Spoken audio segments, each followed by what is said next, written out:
In question 12, we are given the graph of the derivative of f. Then we're being asked to create sign charts for f prime and f double prime, and then use those sign charts to sketch a possible graph of the original function.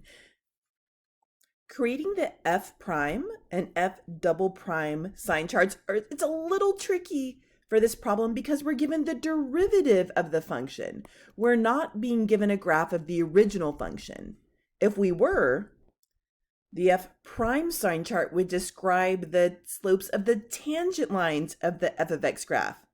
But again, we don't have the graph of f of x, we have the graph of the derivative. And f double prime would describe the concavity of the original graph, but again, we don't have the original graph. We have the graph of f prime, so how do we interpret this information and get it onto these sign charts? Well, for the first derivative sign chart, since we're given the graph of the first derivative, we just need to read information off this graph and directly translate it to the first derivative sign chart. It's like the x-axis of the first derivative sign chart is the x-axis of this graph because we're describing the first derivative and we're given a graph of the first derivative. So let's pretend for a second that I'm going to make my sign chart directly overlapping with this first derivative graph. So my partition numbers would be at -2 and at 1. And that's because the graph of f prime, which we are given, hits 0, hits a height of 0 when x equals -2, and it hits a height of 0 when x equals -1. So those are my partition numbers. I'm going to come put those over here on my first derivative sign chart. When x is -2, the derivative has a height of 0. When x is 1, the derivative has a height of 0. Okay, now when I read my graph, any region above the x-axis is representing positive outputs. And since we're graphing f prime, any region of the f prime graph above the x-axis is where f prime would be greater than 0, where it'd be positive. So the inputs on my graph that correspond to these outputs above the x-axis. So that would be inputs all the way from -infinity until I hit -2. So this region of my sign chart right here, all of those inputs create outputs above the x-axis. So I'm going to put plus signs on my sign chart for that region. Okay, and then for the next region on my sign chart, okay, for inputs between -2 and 1, I'm creating outputs below the x-axis. Then I hit 0 again, so those outputs would be negative. Then I hit 0, right at that partition number, and then my outputs stay below the x-axis. So from the region 1 to infinity, for that interval, that x interval of inputs, they're creating outputs that fall below the x-axis. So again, those would be negative right there. So again, I got this first derivative sign chart information by directly reading information off the graph of f prime. If I want to create an f prime sign chart and I'm given an f prime graph, I just directly translate that information from the f prime graph to the f prime sign chart. Now, what about this second derivative sign chart?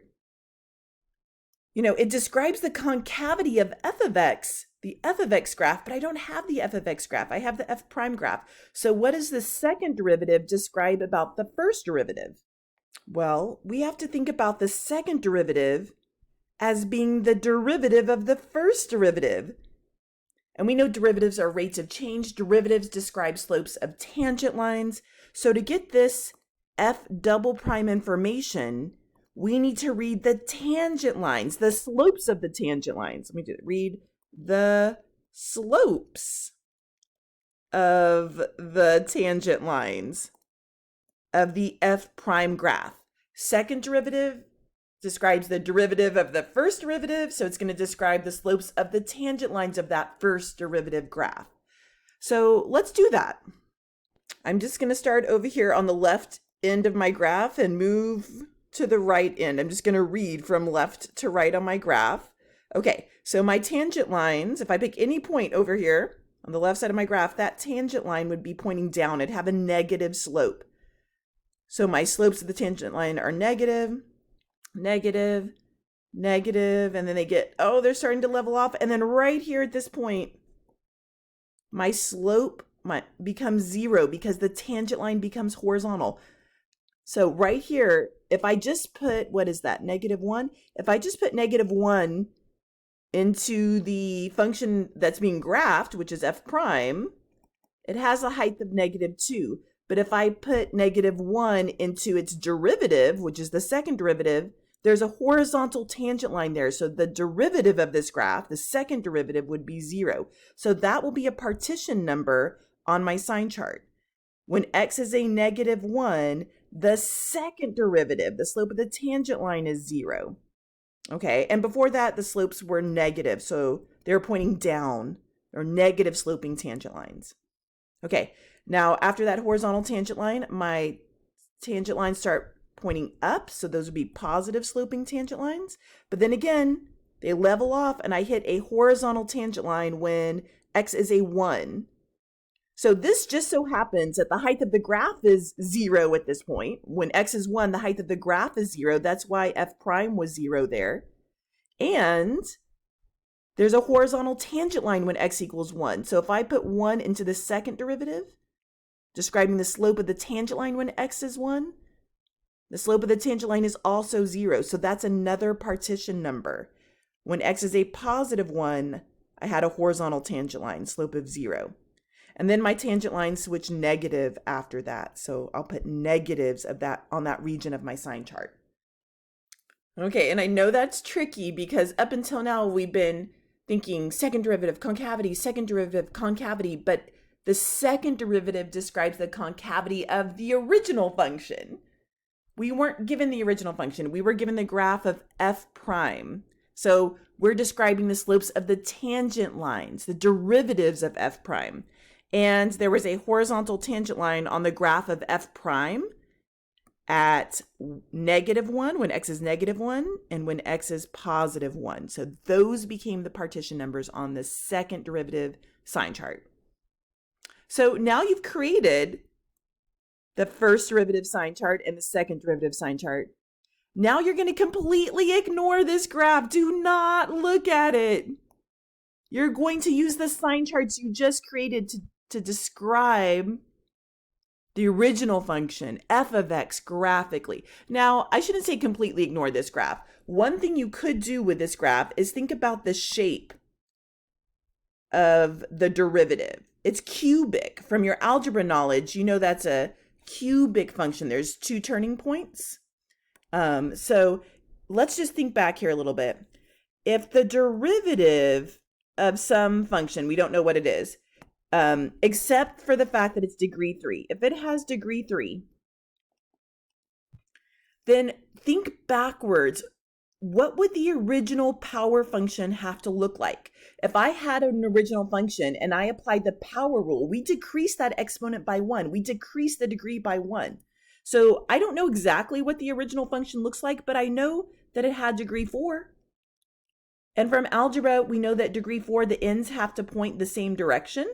So either they were both pointing up with at most 3 turning points in the middle, or they were both pointing down with at most 3 turning points in the middle. And if your algebra is even stronger than that, we know when the ends are pointing in opposite directions, but overall the graph is pointing down from left to right, then we know the leading coefficient was negative. And that means we would have, a negative coefficient on the original graph of the function too. So our ends should point down. So we'll see if that comes to play here. Let's see, let's try. So now I'm going to ignore this graph. Don't look at it. I just used it for a second to think about like backwards with a calculus and then think about the algebra, what that says about the algebra or the characteristics of that f of x graph. But now let's just use the sign charts to create our original function graph. Okay, I'm sketching my axes. I'm labeling the axes f of x because now we're drawing a graph of f of x. It's important to label your axes. And these partition numbers need to be on my graph. So let me go ahead and mark my scale where at least I'm showing these partition numbers. Now, this is a possible graph. Remember it said to sketch a possible graph? There are lots of right answers. There are definite wrong answers too. So everyone's graph could look a little different, but still be a possible graph of the original function as long as some key elements are there. So let's talk about those key elements. So one of the key elements has to do with local extrema, local mins and maxes of the original function. And we get that by reading the f prime of x sign chart. So let's go do that. Remember, f prime of x, that's the derivative of f of x. So it's describing the slopes of the tangent lines of f of x. So my tangent lines were sloped upwards. Then I hit 0, so there's a horizontal tangent line, because then they slope downwards there.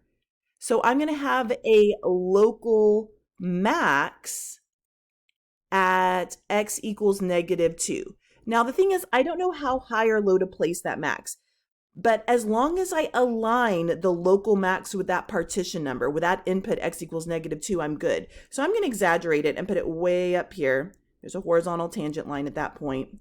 And I'm going to label this as a local max at x equals -2. Okay, then my tangent lines were sloping down, right? At the next partition number, it hit 0 again. That's a horizontal tangent line. And then they continue to slope down. So the input x equals 1 is not a local min or max because my sign chart didn't change sign. It was negative to the left of that partition number. It was negative to the right of that partition number. But it's still important, right? I still need to line up this horizontal tangent line when x is a 1. So I need to line up that horizontal tangent line somewhere with this input, x equals 1, but below this maximum. So I don't know, let's put it here. I could have put it way down there if I wanted. I could have put it on the x-axis. I could put it anywhere that aligns with x equals 1 as long as it's below that local max. But I'll just put it here. It doesn't really matter. But there's a horizontal tangent line there when x equals 1.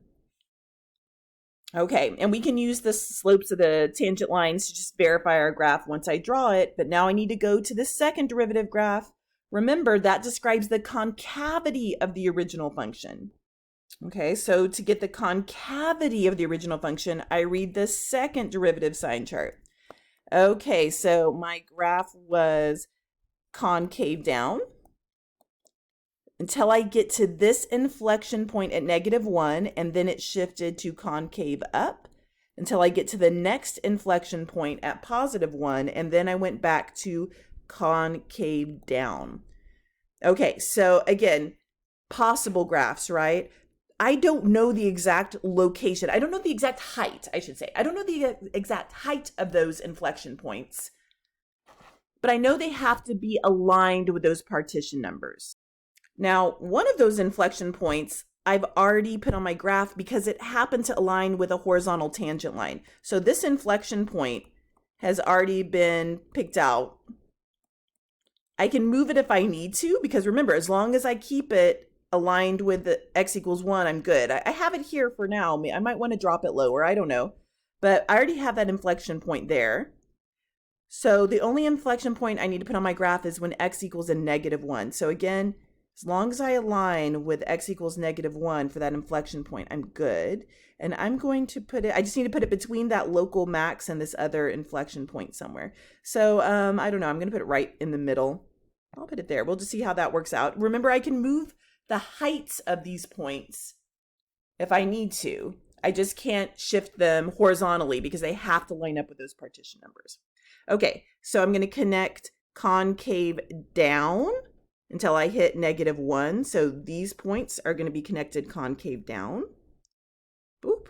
Then I'm going to go concave up between -1 and +1. So concave up. Make sure you hit that horizontal tangent line, really exaggerate it there.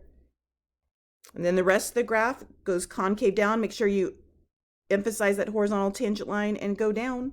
So there we have a possible graph of the original function. We can go back to that first derivative sign charts and check that the tangent lines went up, then hit horizontal